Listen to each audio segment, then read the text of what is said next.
Today's session is going to be about networking and personal branding, and both of those things combined will help you for a successful career journey. Your career is really dependent upon your goals, your interests, and the value you want to add to your working life. But the personal brand, that is who you are, is fundamental in starting that process for you. But before we go, I know it's early in the morning for some of us. I would like you to pick an emoji that describes your mood today, and you can use the QR code, and you will be able to see your word come up on the screen.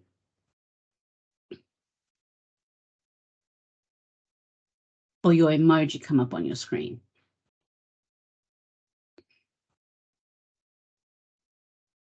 If you've missed that QR code, it's down there.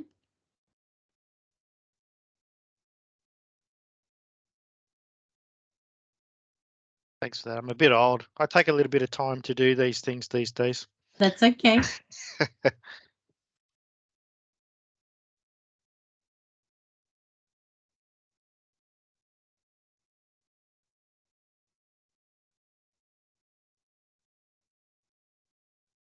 That's awesome. I'm loving these.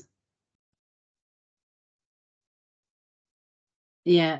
Saturday morning, you definitely need a really strong cup of coffee to get that brain working, or at least, maybe you like to jog in the morning or go for a walk your dog. Those things can really get you prepared for the day. They're good rituals to have. I was saying to my class earlier that I've already been for a walk this morning. I've done about over 5,000 steps. So Oh, that's amazing. 4 kilometers, and the joys of waking up so early in the morning is that I've probably had way too much coffee. That's why I'm super excited. So yeah, I know that feeling. I've already had one, and I think I'm due another, and that was 10 minutes ago. I'm scared what will happen if I have an espresso.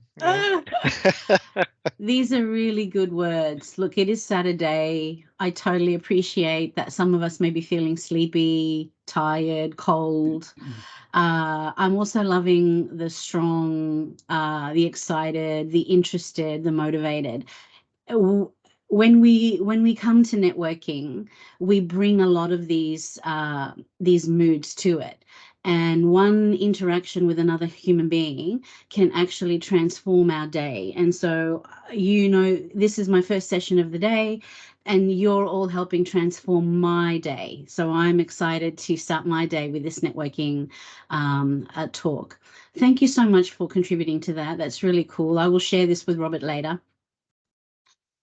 So there's two things that we want to define, networking and personal branding. So networking is an important part of career advancement and personal growth. And personal branding is about creating an identity that sets you apart from others in your field. So I want you to have a little think about that. And I'll stop sharing my screen when we have a conversation. I want you to think about the times where you've had opportunities to network. Can you recall a time when you've had that opportunity to network, and what did that look like for you?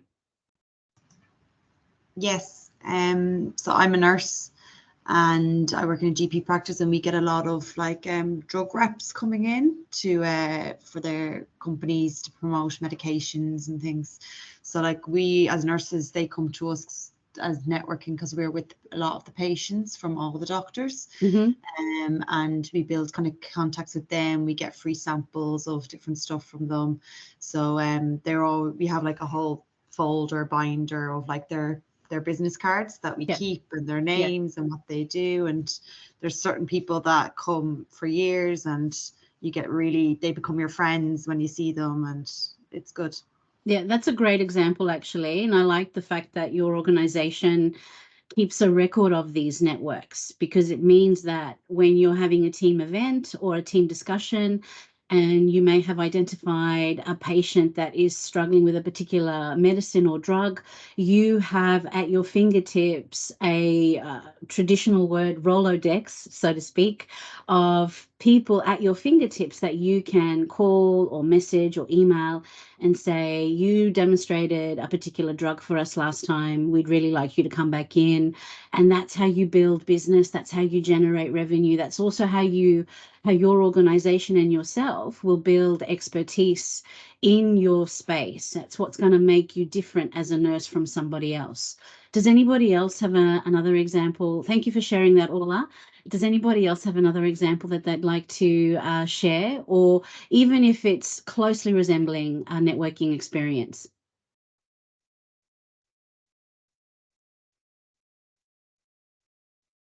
I think, Jose, you're nodding your head as in yes.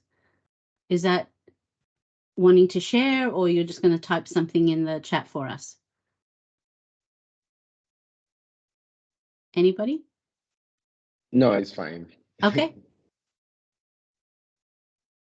I remember the first time I ever went to a networking event, I was quite nervous, and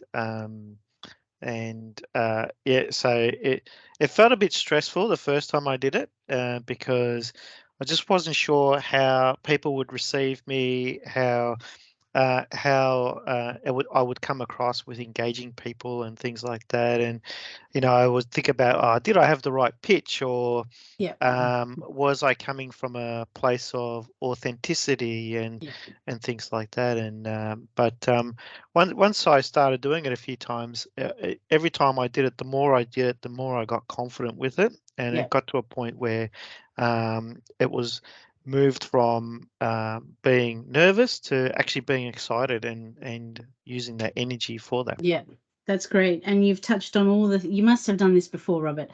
You've touched on all the things that we'll be talking about today. Often people do feel nervous when they go to a networking event. Pre-COVID years, everything was done face-to-face, and then COVID, in that 2-year period, everything went online. And so the rules of engagement almost changed as well, because one of the things that you learn when you're starting to network is how to have a firm handshake.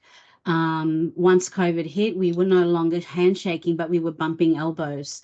And that actually shifted a little bit the way that we networked, because the bumping of the elbows almost lightened that anxiety of connecting with another person that you'd never met before.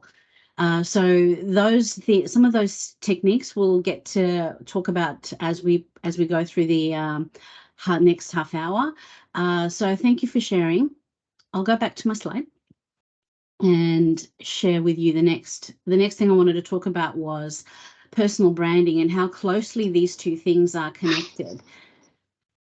Your personal brand is really about your strengths, skills, and experience. And this is what we're going to be focusing on first, because understanding who you are is the thing that's going to help you understand how to network. So I want you to think about this.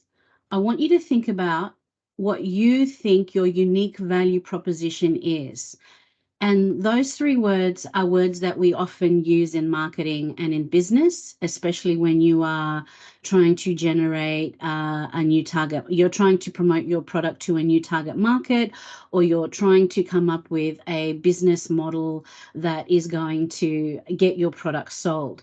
This language can also be applied to you as a professional. So I want you to think about what your unique value proposition is. And to do that, you need to think about the skills and experience that you have and the strengths that you have that set you apart from others. On the screen, you'll see 3 different columns. And I recommend that you either, I'll share this slide with Robert and you can have access to it. But what a good exercise for you to do in your own time, or you can do it now as we're talking about it, is have 3 columns on a piece of paper, strengths, skills, and experiences, and start brainstorming what you think your strengths are, what your skills are, and what your experiences are. Now, these are just some examples. These are not my strengths, skills, and experiences. These are just examples for you to ignite your creativity, your thinking. So a leadership qualities, a strengths, maybe you're really good at leading people in a team environment. Maybe you're really good at leading yourself in a particular challenging situation. Maybe you demonstrate leadership skills when you are upwardly managing your boss. For example, if you have identified a process area that needs improvement and you email or you talk to your boss or your peers about it, that's an example of leadership. Being creative is something that is a buzzword at the moment because our way of working is changing. We have a lot of AI technology integrated into our work practices, and we're going to see an increase of that. One of the future skills that employers are going to be wanting is creativity. I mean, and they've always wanted that, but they've not been very vocal about it up until recently. So creativity is a wonderful strength to have. And this could be, creativity isn't just about creating artwork or creating, not about creating artwork or a new song or a novel. Creativity is about how do you come up with how do you solve a problem? Because you could be a creative problem solver. How can you be creative about a process that's going to maximize the value of the business and the value of the team? Teamwork is a standard strength. If you're really good at bringing people together and working together, generally in an education environment, students don't like working in a group because the work is not always equally distributed. In a work environment, that is also the case sometimes. So you may have a fantastic strength where you have worked with your peers and you know what their strengths are, and you can ask them to do tasks that speak to their strengths. So having that insight into teamwork is going to be a valuable strength. So these are just some examples of strengths. Skills are critical thinking, being able to think about a problem in a number of different ways to be able to come up with the best solution. Even critically thinking about, why do we have this problem? Where did this problem come from? Complex problem solving is always going to be something that you see on a job description, as is emotional intelligence, but we don't often use that language. You might see a job description that is asking for interpersonal skills, working well with others. All of those types of things sit under the umbrella of emotional intelligence. So I wanted to take some time now to just ask the room, was I sharing my screen? Nobody stopped me. Let me share my screen. You guys have to stop me if I'm not sharing my screen. Can you see my screen now? Yes, we can. Thank you. Yes. All right. So these are some of the strengths, skills, and experiences.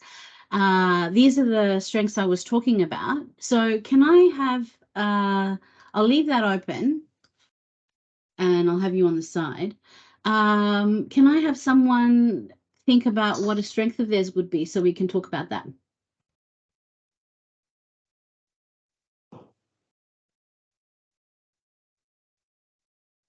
Don't be shy, students. Communication. Communication. Excellent. Can you tell us a time when you use that skill? So to do that, you can use a context, an action, and a result. So when was the time that you used communication? What was the example that you used that skill? I think that is the most important part, because if you can communicate with your boss or with the team, you can solve one problem. If you have like an issue in the business environment, you need to solve. And if you want to solve something, you need to have assertive communication to tell to the people what you need to improve, or what is the correct way to make something, or for introduce one product to the market. You need to have a good communication with all the team and with the people. That's a great answer. And there are two things in there that I really love about what you just said: communication and assertive communication. So both communication is fundamental. Business relies on communication. It's a 100%, it's based on 100% communication. How you communicate your message is what will influence and win you business. If you are assertive, so because you use the word assertive, I want to talk about that. Assertiveness is linked to emotional intelligence. It's about how you communicate, understanding the person.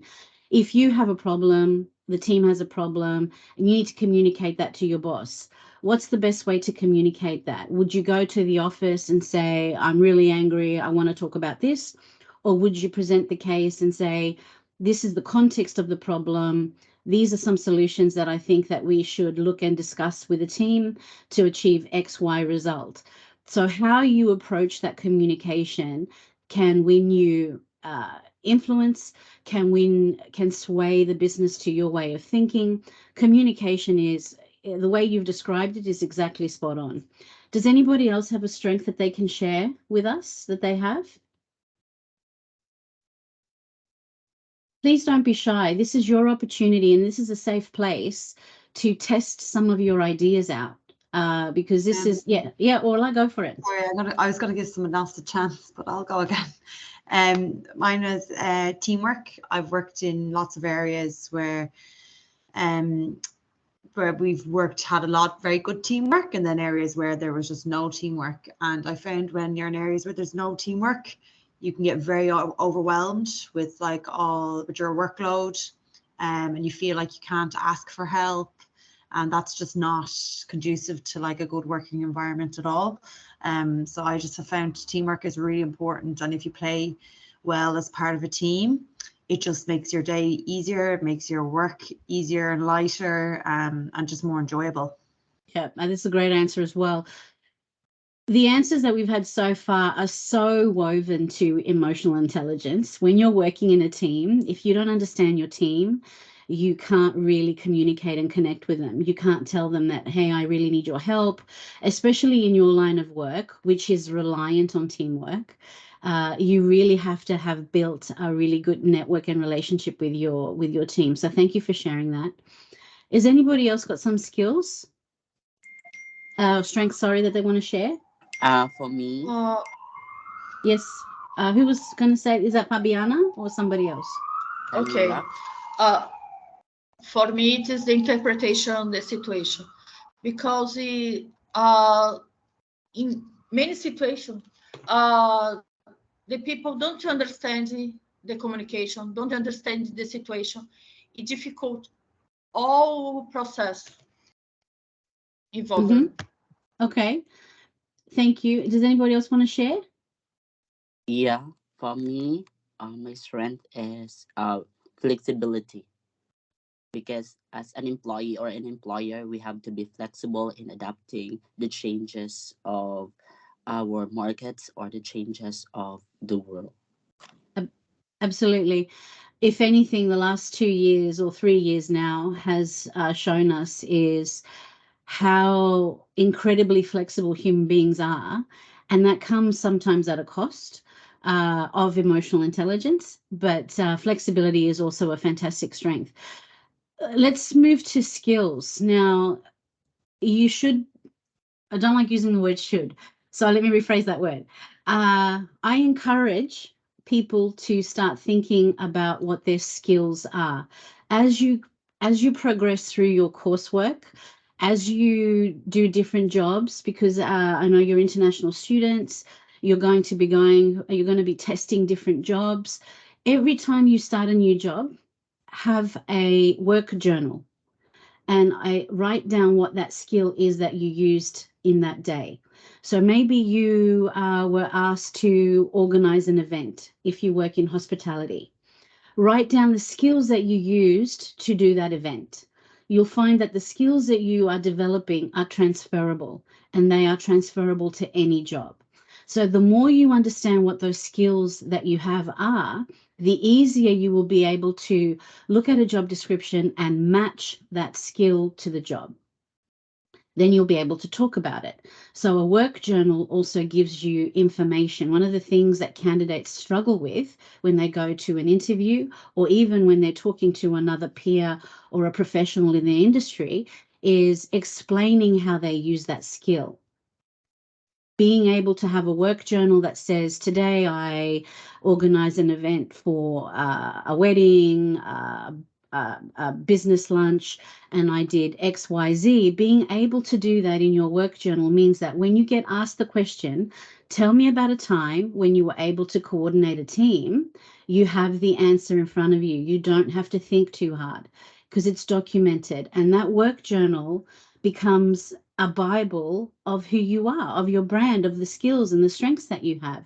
So documenting your skills is going to be really, really important as you progress through your career. Now, many of you may have had flourishing careers in your home countries, and now you've come to Australia to maybe use English and develop a different skill or take your career in a different direction.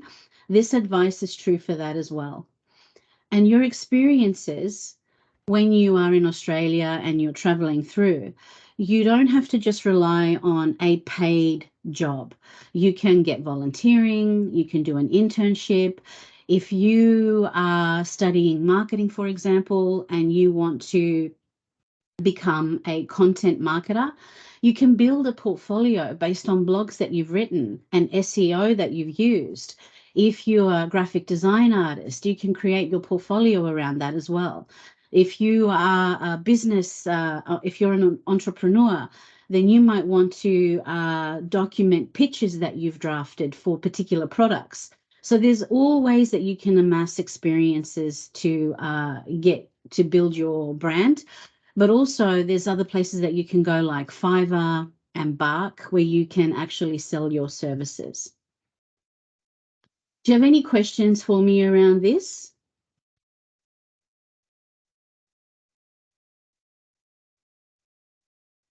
I guess the main point here is with building these experiences and being able to promote them through places like Fiverr and the others you mentioned helps to also, apart from building your branding, also helps to set you as an expert in your field that helps other people to know what it is that you do well, that they will draw towards you.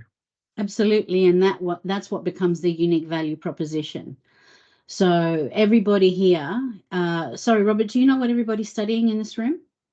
Yeah, everybody's currently studying either entrepreneurship or cert for business. Okay, well, perfect. In your as an entrepreneur, you need to know what your unique value proposition is. Entrepreneurs always look for business opportunities. They're innovators. You're going to be looking at the markets, excuse me. You're going to be looking at the markets and you're going to be asking small to medium or large businesses, what are you trying to achieve with your product? Your role then is to find what their unique value proposition is to actually get more customers. So knowing these places where you can get them and the strengths and the skills that you can bring to do that is going to further support your career goals and the businesses that you work for. I think I'm going to run out of time, so I'm just going to start moving on. Finding your why is one of my favorite things. And think about your why statement as having two parts. The first, so you'll see that there's a to and there's a blank. The first blank is the contribution that you make. And then the second blank is the impact of your contribution. So something that you might want to, and I've got some examples here. Simon Sinek talks about finding your why, and his why statement is to inspire people to do the things that inspire them so that together we can change the world. Two additional examples could be to write books that inspire positive living, to help career seekers improve their communication skills to find meaningful work. You can take this little template and start thinking about your why and start drafting and crafting a why, because this will feed into your elevator pitch. So your personal brand needs to be consistent across all your personal channels. So if your career document, if you have a branded document, you want to make sure that the language and the tone that you use is the same as it is on your LinkedIn profile and as it is in Google, because people can Google you, right? So when you receive this, you can do check your digital footprint. So your digital footprint is any information you leave about yourself online, comments on social media, pictures, posts, to app use, emails, websites that you visit. Google yourself and see what comes up. You'll be very surprised. There may be pictures of you having a drink or being out on the town. You need to start thinking about what you do online and how it represents your brand. Yeah. There have been times when people have, here's a well-known example. A person on the UK trains was going to a job interview, and on the train there was a minor conflict between that person and another person on the train. I think that they bumped them, or they did something that wasn't really polite or friendly. Well, I think you might know where I'm going with this story. So 10 minutes later, the person on the train that is going for the job interview, who is the person that they meet at the interview? The person on the train, right? So that kind of thing happens online as well. If you're commenting about a business, a customer service experience that you had with a business, that can come back and haunt you in some way, shape, or form. So even if you're going to write a comment about a service you received on a business, make sure that it's polite, professional, that it's helping people to improve. So do spend some time going through your Google, go Google yourself and see what you come up with. And there are links in the presentation that you can get tips and hints on how to improve your online presence. This is what I think you're mostly looking forward to. So crafting your elevator pitch. Tell them who you are. So tell them your name, what context that you are at the networking event for. Understand your unique value proposition. So all that work that you do before, the strengths, skills, and experience, this is where it comes into power. Knowing that will be able to help you have that better conversation or that better introduction with the person that you want to network. Think of the problem you want to help them identify and solve. Slow is better.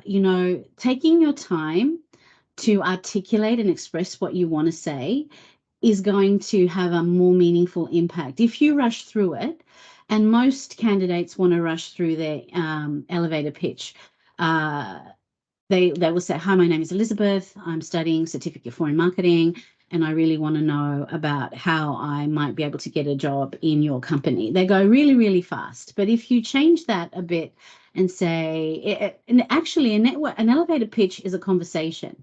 The reason why they call it an elevator pitch is it takes the time of the journey that you go from level 3 in a lift to level 1. It's a 60-second or a 30-second pitch, but it's usually a conversation. It would go something like, Robert, do you mind if I demonstrate with you?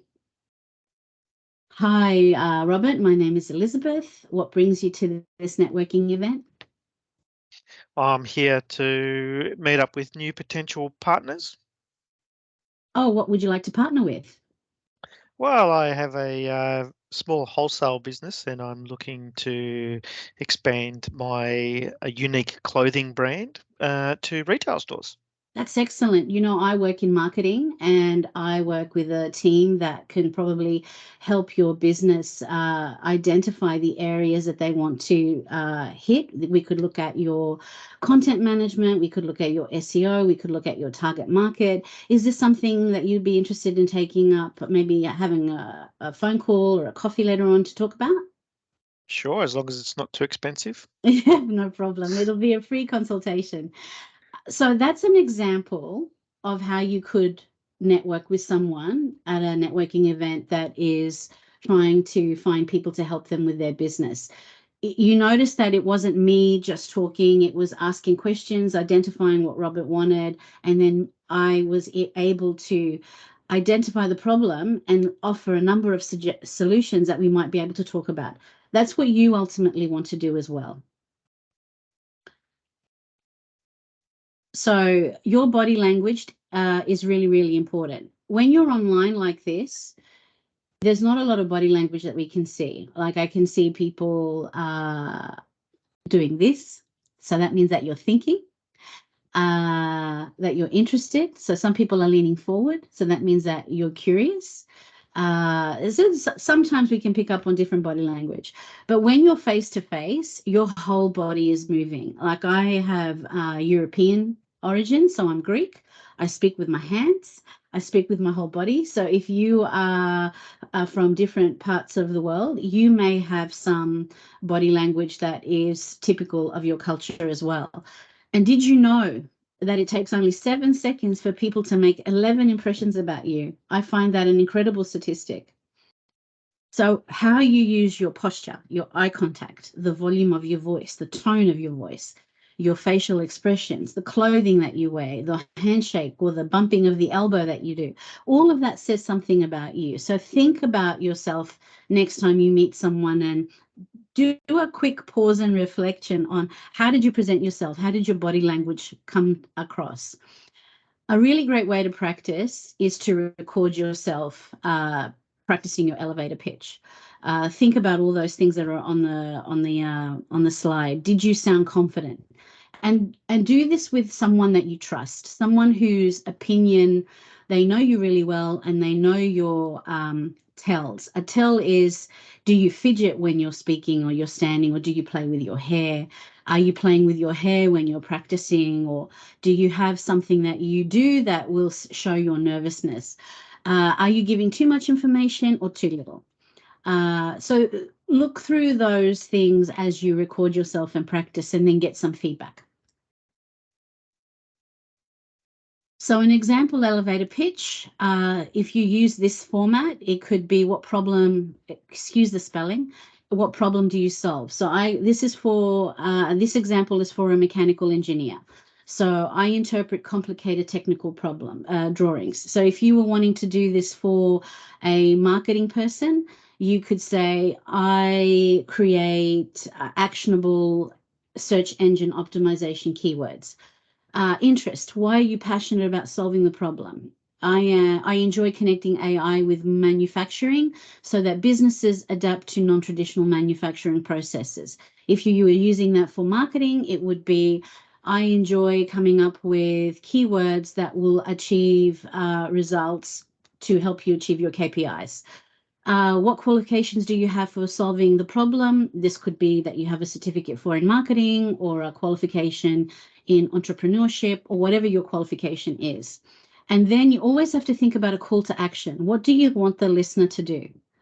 I would love to connect with you and get your insights into the programs you are using for your company's assets management. Or it could be, I would love to connect with you to find out what your current SEO strategy is. If you're an entrepreneur, it would be, I would love to connect with you to find out where you think your product could be launched, what target area, what target market, or what market segment are you looking at to next break into. If you're in business, it could be, I would love to connect with you and find out how we can improve your processes. Is that making sense for everybody? Is there anything that you would like to dive deeper into this?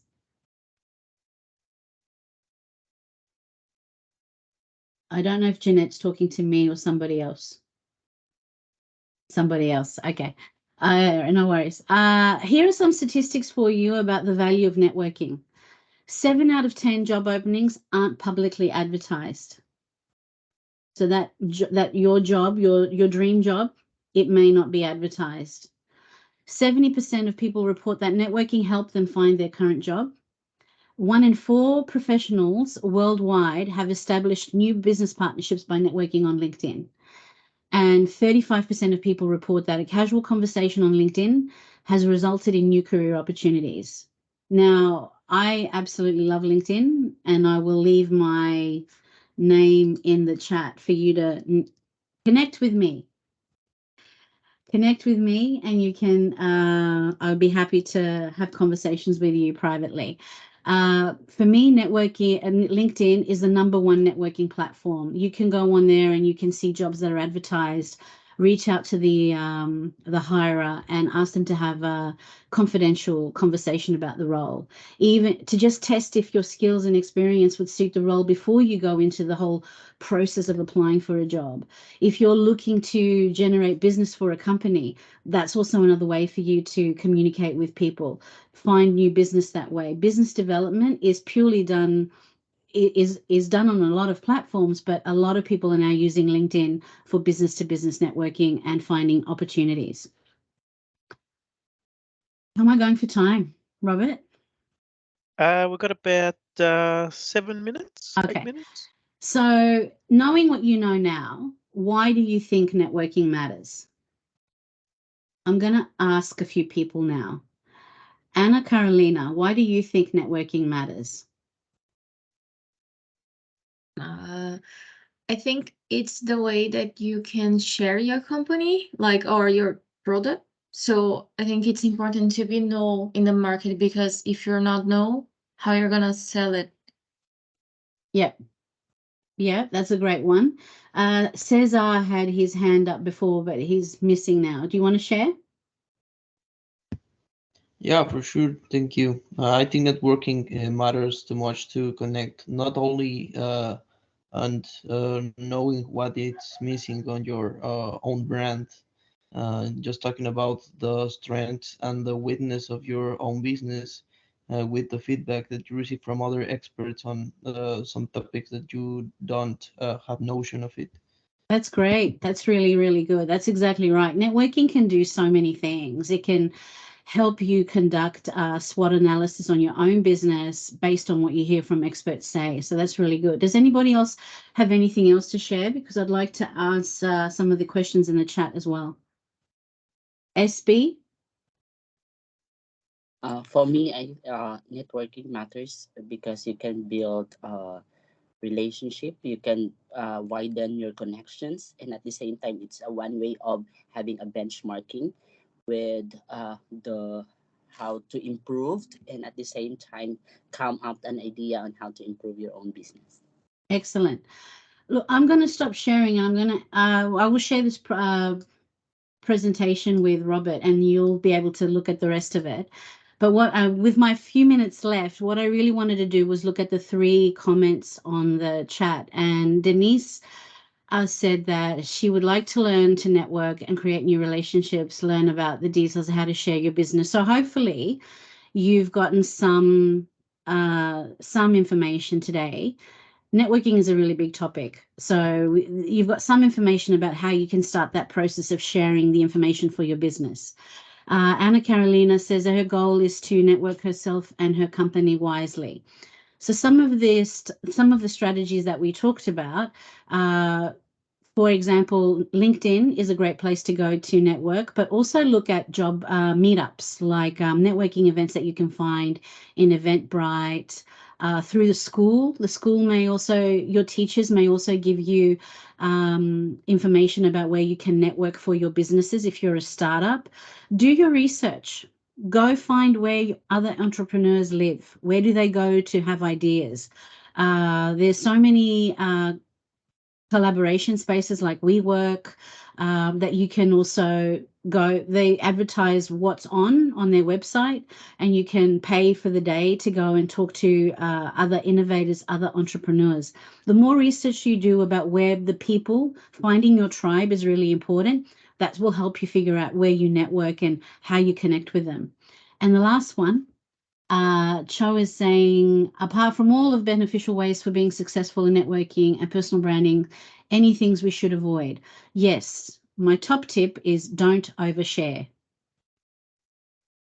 Right? Don't overshare. If you're unhappy in your workplace currently, don't tell the person you are communicating with you hate your boss and that's why you want to leave. Don't say, I don't like the way my business is doing something, that's why I want to leave.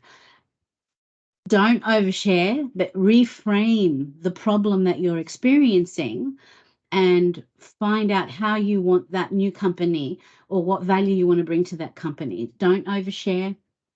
Be professional at all times. You just never know who's watching you. People, you may be across the room or you may be typing a post. and people are watching how you're interacting with other people. So if you have a strong relationship with your mother or father, and say, if my mum and dad were watching me, what would they say? Just always think that someone else is watching you. And I think that's all I've got time for. I've got a few minutes left, Robert, for any other questions. So yes, I'll throw a few questions at you if that's okay. Yeah, please. So apart from the oversharing, when you actually attend a networking event, what are some of the tips in your opinion that you shouldn't do at an actual networking event? Yeah. If you're trying to get the attention of, say you've merged into a group and you really wanted to talk to, I'm just going to use some people in the room here. Say you've got Janet and Harry and Orla talking about medicine and drugs, and you've come up with a really great content management strategy that you want to share with them. Don't interrupt them. You can wait for a pause in the conversation and then volunteer some information about what you want to talk about. If you interrupt while people are talking, it shows that you don't understand the protocols of social communication. If you want to introduce yourself and say, oh, my name is Elizabeth and I'm really enjoying what that conversation is, a way to do that would be to say, sorry if I may interject, I'd really love to share my experience about something. This is who I am. There's ways that you can do that. Don't go in, interrupt people while they're having that conversation, because you may miss valuable information that they're about to share. Another way you could do it, if you're nervous about approaching somebody, you'll find that at networking events, you're always holding a drink. It could be a cup of coffee, it could be a glass of wine, it could be a beer. This is also a prop, right? Because people are always nervous with their hands. So if you're at the coffee station, a great way to start a conversation is, say, talk about the weather, or say, oh, this is my second cup of coffee for the day. How are you finding the session? Or what are you here for? Those are ways that to get you introduced into the atmosphere. Does that answer your questions?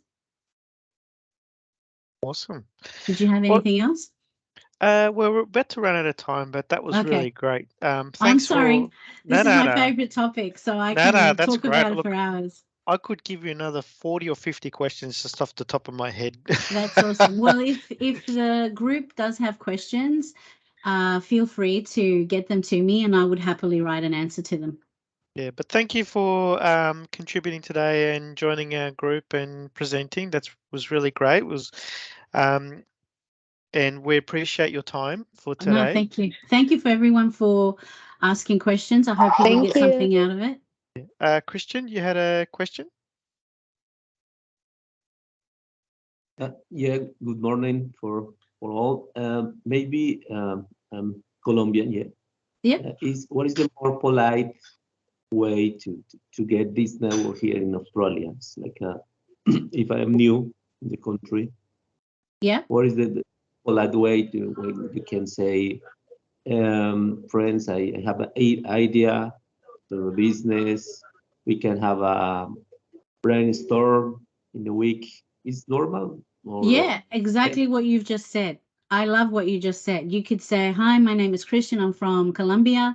I've got some fantastic ideas. I'd love to brainstorm with you guys. When would be a great time to do that? Exactly how you did it, because it shows your passion. It shows your interest to communicate and connect with people. People love connection. So just do that. Oh, okay. Thank okay. you. You're welcome. I'll stop talking because I think you've got an observation to get to. Is that right? That's it. So just for everybody today, just remember. Oh, sorry. Can I share something? Yeah, sure. Go ahead.